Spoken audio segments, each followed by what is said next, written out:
Okay, it's recording. It's very nice to meet you. So it's very nice to meet you.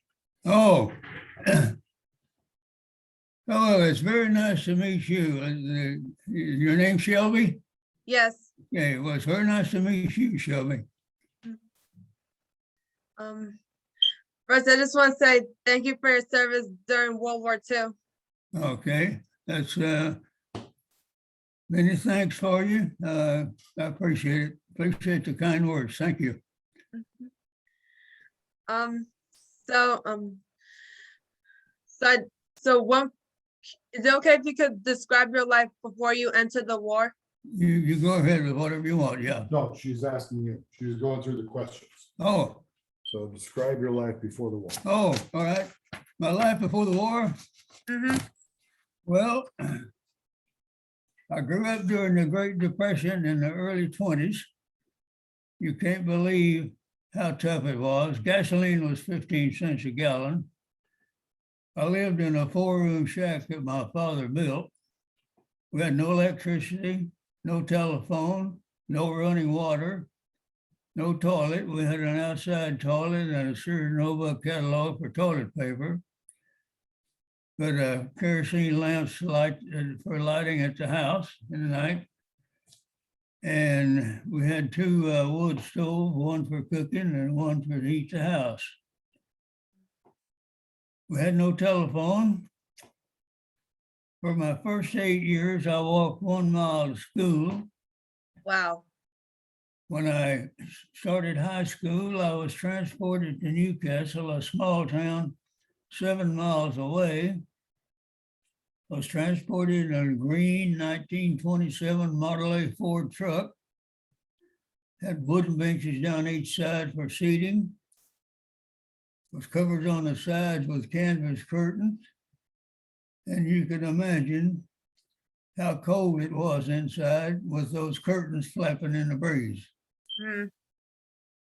As I said, my father was a farmer, growing cotton, grain, cane, so forth. It was very hard work. What was your father's name? My father's name was John Emmett Holder. That's very cool. Yes, What was your mother's name? my mother's name was actually Maggie. Maggie she was born with, but she didn't like it. She changed it to Margaret. Wow.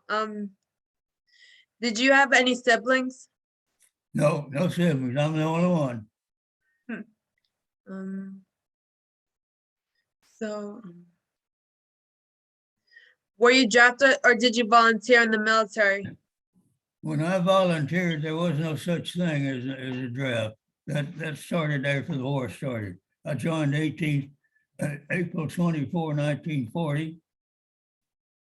And I was in, I went to Naval Training Station in San Diego.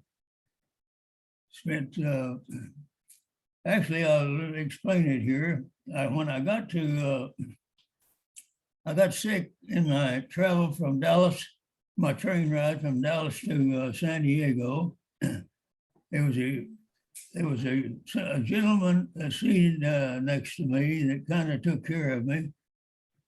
And he helped me get the transportation to go to the Naval Training Station. When I got there, I was examined by the doctor. It so happened that my last job prior to joining the Navy, I was cutting prickly pears with a long-handled shovel, piling the pears, letting them dry, burning them so the cattle couldn't eat them. Wait, you were cutting what? I'm sorry. Huh? Wait, what were you cutting? Prickly pears. What were those? And well, it's a pear with a big leaf with many thorns and stickers on it. Ouch. He looked at my hands. He said, "What in the hell have you been doing?" He then told me I had appendicitis. Appendix what? Appendicitis. What was that? What was that? Mm-hmm. My appendix was inflamed. I Ouch. was, That must have hurt. yes, it was. I was in dire pain. I was sent to the Navy hospital for an operation. Spent 1 month there. I then went to boot camp for 2 months. Boot camp can be very strenuous. I But bet. it can be very strenuous, very hard, difficult. However, it's necessary. It turns a boy into a man. I spent 2 months in boot camp training. My mother had a brother who was a pilot. He was a barnstorming pilot, flying a single-engine aircraft around Dallas. He was flying one day, he inverted the aircraft and his seatbelt broke and he fell to his death. But that did not stop me from wanting to fly. I applied for and was accepted for 4 months training in aviation machinist mate school. When I graduated in early December, I went aboard the U.S. Platte,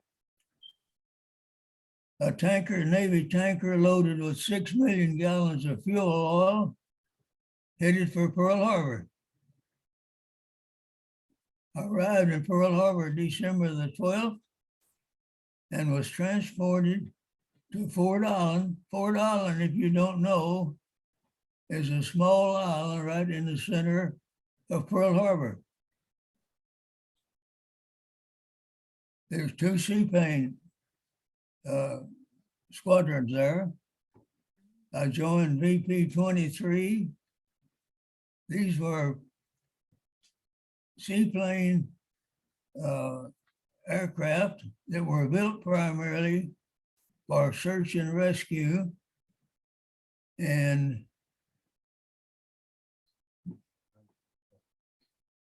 There's a picture right there behind you. if you want to show. okay. Something wrong?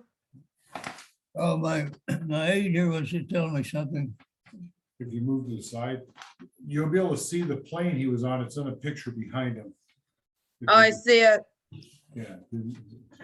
Oh, okay. Yeah, there you can Alright, see what it alright. looks like. Oh, I can That's see it. That's very cool. Yeah, Yeah. that's the aircraft that I'm speaking of, yeah. I spent several hours in this aircraft patrolling all of the islands around Honolulu. And Honolulu was a great place to live, was very beautiful prior to the December 7 raid. You can imagine how beautiful it looked to a small country boy who had never seen anything but cotton fields and barley fields and hard work.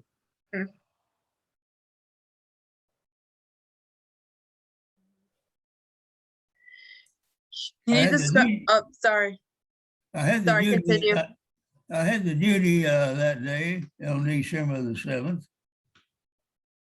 That means you stay aboard and stand watch. You cannot go ashore. When we fell in for muster, a roll call, the section leader began roll call. We heard a terrible, loud aircraft, and then moments later, a terrible explosion. We ran outside. The hangar beside us, about 100 yards from me, received the first bomb that fell in Pearl Harbor. We seen all the aircraft in the sky with the rising sun insignia. We knew exactly what had happened.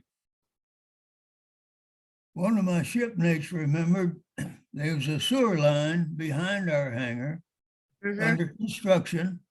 He says, let's go for the ditch, follow me. We all ran, jumped in the ditch.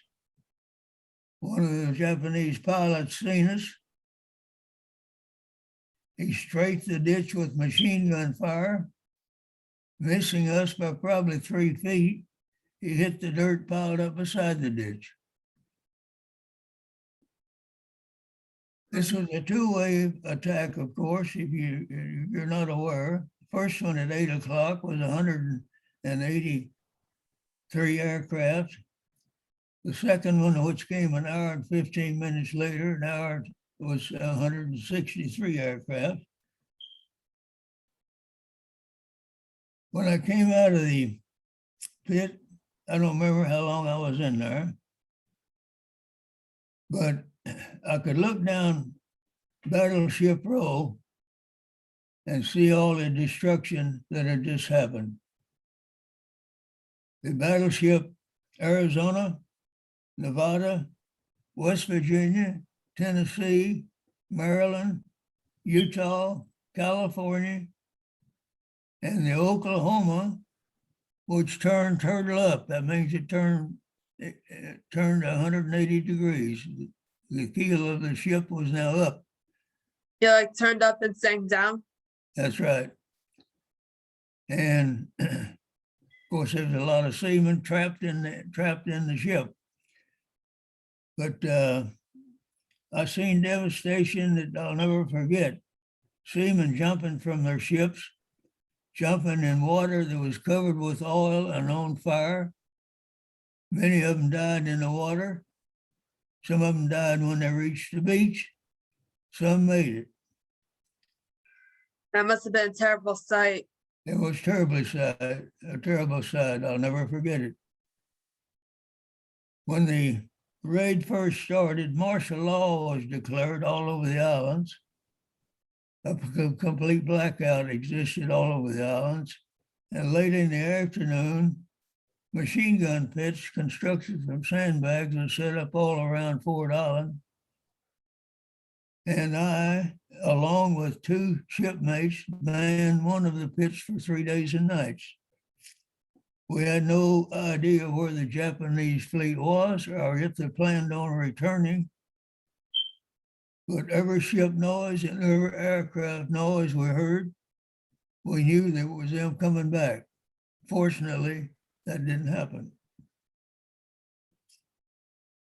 On the 4th day, we were allowed to return to our barracks. All of the lockers had been broken open to retrieve white clothing for bandages. And at that time, each individual was given a postcard with 2 inscribed inscriptions. The first one said, "I've been wounded." The second one said, "I'm okay, don't worry." My mother got this card 14 days later. When I seen my father sometime later, he said my mother was hysterical during that time. She got on her knees and prayed to God if he would save her son, she'd spend the rest of her life working for the church, and she did. You might know that shortly after the war started, FDR, our president, called his military staff together and says, "I want you to devise a plan to bomb Tokyo." He was told, "Mr. President, that's impossible. We have no aircraft with that capability." He managed to get up out of his wheelchair and said, "You know, some time ago, I was very active, swimming, playing tennis, and so forth. And I wondered why God put me in this chair. But now I know. I can look into the eyes of my military and see defeat. Now don't tell me it's impossible." That's when Lieutenant Colonel Jimmy Doolittle was called and told to round up a group of capable flyers and start training in the B-25 on very short field takeoffs and landings. Right, because the Air Force wasn't a military branch until 1947, right? no, this is 1942 when they started. No, I'm just saying the Air Force wasn't a full military branch until I think 2 years after the end of World War II. Yeah, that was the Air Force. You were in the Navy. Yeah, that was the Air Force. I was just told. When I joined the Navy, there was no such thing as the Air Force. It was the Army Air Corps. The Air Force was created sometime after the war started. Right. At any rate, he lined up the group and said, "Gentlemen, I can't tell you where we're going, but we're going on a mission from which you probably won't return. But if you still want to go, please step forward." Every man did. April the 2nd, they were moved aboard the carrier Hornet and were then told their mission was to bomb Tokyo. April 18, en route to Tokyo, but 650 miles from Tokyo and 250 miles short of the place where they intended to launch their planes, they were spotted by a Japanese fishing boat. Admiral Halsey says, "I know our position has been reported." He turned both ships into the wind and at flank speed launched 16 B-25s. They all reached their targets, but some crashed trying to reach their destinations in China due to the 250-mile early flight. One gentleman died when he bailed out of the aircraft, 2 died in a crash, 8 were captured, and 3 were executed. Immediately after the raid, our naval intelligence began receiving coded messages using the letters AF and AO. We had broken the Japanese code to a point. We knew that one of the letters stood for the Aleutian Islands and the other for Midway, but they could not tell which one. Chief of Intelligence told Admiral Nimitz, he said, "I've devised a plan to ascertain what they mean. We can send out an uncoded message saying Midway has just had a freshwater condenser failure." Nimitz said, "Send it." The Japanese took the bait. Admiral Yamamoto says, and then also Nimitz then sent a small task force to the Aleutian Islands in disguise. Admiral Yamamoto says,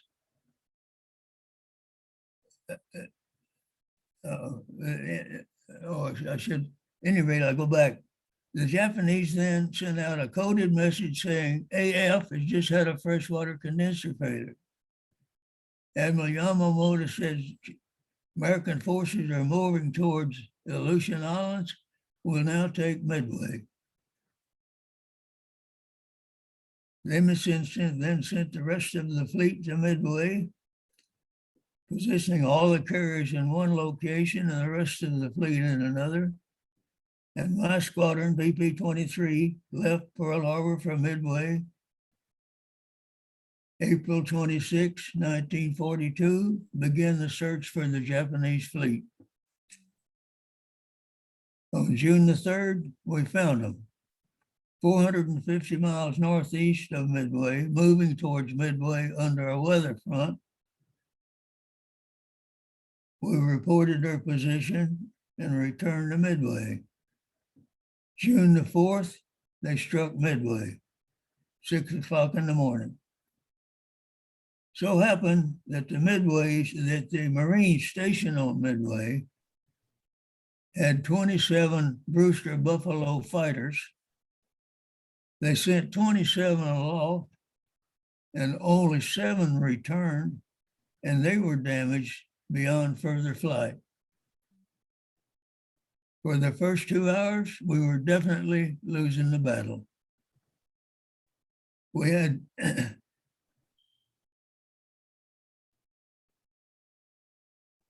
we had 3 squadrons of dive bombers aloft, been flying for 2 hours, running low on fuel. But their leader, Lieutenant Commander Wade McCluskey, says we're going to press on just a little longer. Moments later, he seen the white wake of a fast-moving Japanese destroyer, and he says that ship has to be racing to join the main fleet. We'll follow it. We had already reported the position of the Japanese fleet, but Nagumo, the commander, changed directions. That's the reason the dive bombers couldn't find him. However, moments later, they did find him. They found 3 aircraft carriers, and diving from 20,000 feet, they inflicted sufficient damage to sink all 3 carriers. They were aided by 2 factors. Japanese fighters were at low altitude protecting their own ships against the torpedo planes, and Admiral Nagumo had received word that damage to Midway was slight. He said, we'll rearm with bombs and go back to Midway. Admiral Yamamoto said, no, we'll rearm with torpedoes and go after their fleet. That's when our dive bomber struck. Another bit of luck. One of our admirals then sometime later called Admiral Nimitz and said, Admiral, we've had a great day. We just sunk 3 aircraft carriers. Do you think that's enough? He said, no, I want the 4th one. The Hiru, which was found sometime later, was found and also sunk. Next day, all the patrol planes were out searching for downed seamen. I found 2 gentlemen in a life raft later in the afternoon, but we were low on fuel at the time. We radioed a sister ship. They landed, picked up the gentlemen, and took them to Midway. The following day, we returned to Honolulu. Had 5 glorious days at the Royal Hawaiian Hotel. But that was short-lived. July the 2nd, I was on my way to Guadalcanal. My squadron went to Niue, New Caledonia, some distance from Guadalcanal, to start our patrol of the island. A gentleman by the name of Admiral Gormley was in charge of all the forces at Guadalcanal, and we were definitely losing this battle. He was relieved by Admiral Halsey, who came aboard, visited every unit on the island, and he said, we will no longer allow the enemy to call the shots. We'll kill every SOB on this island, and I'll be right there with you. Things begin to change. Later in the year in 1943, I received orders to travel to San Diego to help commission a new squadron of PBYs and return to the South Pacific. But when I reached San Diego, my orders had been changed. I started training in the B-24 Liberator, a 4-engine bomber. Spent 2 months of training in San Diego, moved to Argentia, Newfoundland for another 2 months, arrived in Dunkswell, Devonshire, England in April 1943, and began anti-submarine patrol of the English Channel and the Bay of Biscay, which is the western coast of France. Spent 15 months there, flew 56 missions over the channel, and the Navy had just commissioned 5 squadrons of B-24s. I was in the first squadron, BB-103, They were trying to control the Japanese U-boats in the channel with PBYs, which was not effective. The 5 planes flew 6,364 missions over the channel, sunk 8 submarines, and damaged 4 more. I received credit for one of them. Early June 1944, before the raid on Germany started, I was transferred to Chincoteague, Virginia, to help commission a new squadron of B-24s and return to England. But the war was dwindling down at that time. The squadron was never commissioned. I spent a year there as an aviation machinist, plane captain, and then was transferred to Pensacola, Florida for another year. Was then transferred to Patuxent River, Maryland, till April 24, 1948, where I was honorably discharged. Would you want me to go into my civilian life then? Say that again? Pardon? I'm sorry, say that. Can you say that again? Okay.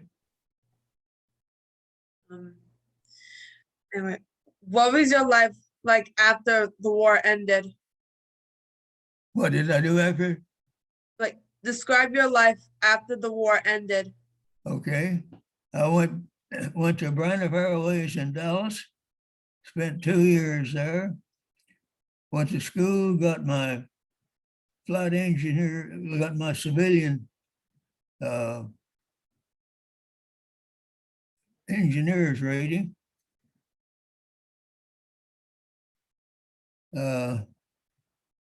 Moved to California, 1950, went to work for Northrop Aircraft, spent 3 months there, and I looked across the runway one morning and seen 2 Brandon aircraft sitting there with their insignia still on the aircraft. I said, I've got to go over and see what's going on there.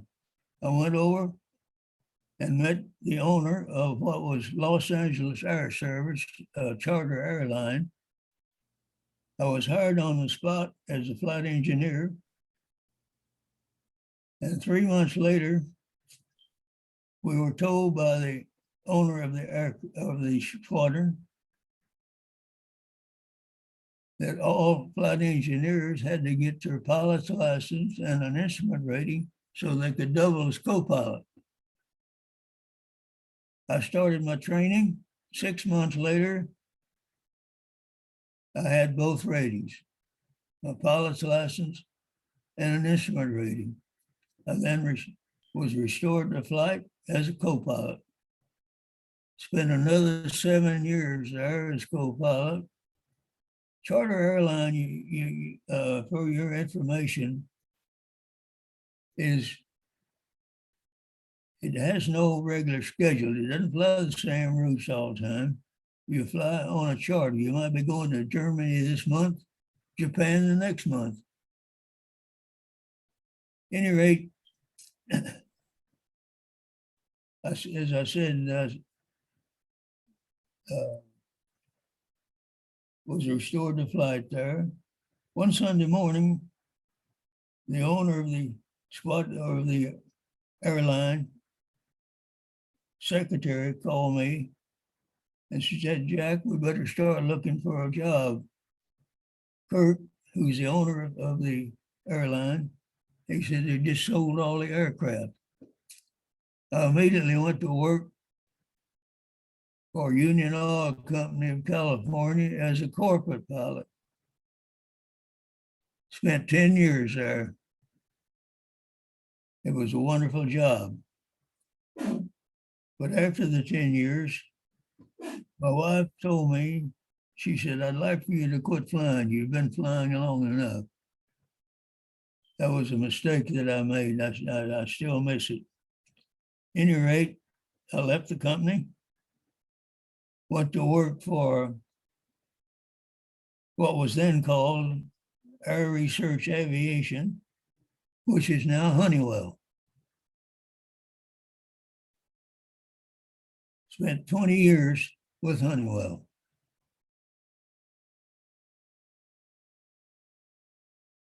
In December 1991, I retired for good. I started playing golf. And that's the end of my story. Thank you. I think my grandpa played golf before. You think what? I think my grandpa, Played this golf? may or may not be true, but I think my grandpa played golf before. Yeah. Well, it's a great sport. Yeah, just like you, he was a World War II veteran. Uh-huh. Where did he serve? He was drafted, and he was a medic who was stationed in Japan almost at the end of the war. Uh-huh. Okay. Where do you live now? I live in Manhattan. Oh, Manhattan. Okay. Okay, we was there pretty close. We were just in Kingston, last week. You familiar with Kingston, New York? I didn't never heard that place actually. Yeah. It's about an hour north of me, but an hour Yeah. north of the city. My partner here says it's about an hour north of there. Like, is it upstate or is it upstate New York? Yes. Yes, it is. Uh-huh. Okay. Okay.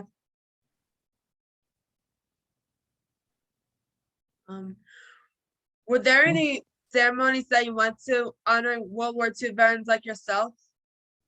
Well, I read this on information that was sent out, and I go somewhere at least once or twice every week. I just came back from New York, as I said, made about 3 presentations there. I made one here, made another one here, interview this morning. 5 schools next month. Yeah. You're doing 5 schools next month and 2 parades. I got 2 parades and 5 schools next month. That's awesome. Yeah. It's a pleasure to go talk to these young children.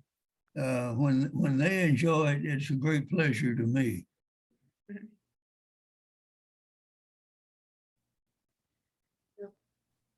Yeah, most people in my generation don't know the risk and sacrifices people made to go serve their country. That's right. Always end my presentations with the young folks by telling them they need to stay in school, learn all they can.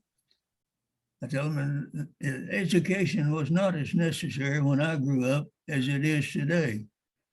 It's certainly necessary today, and sometimes that's not even enough.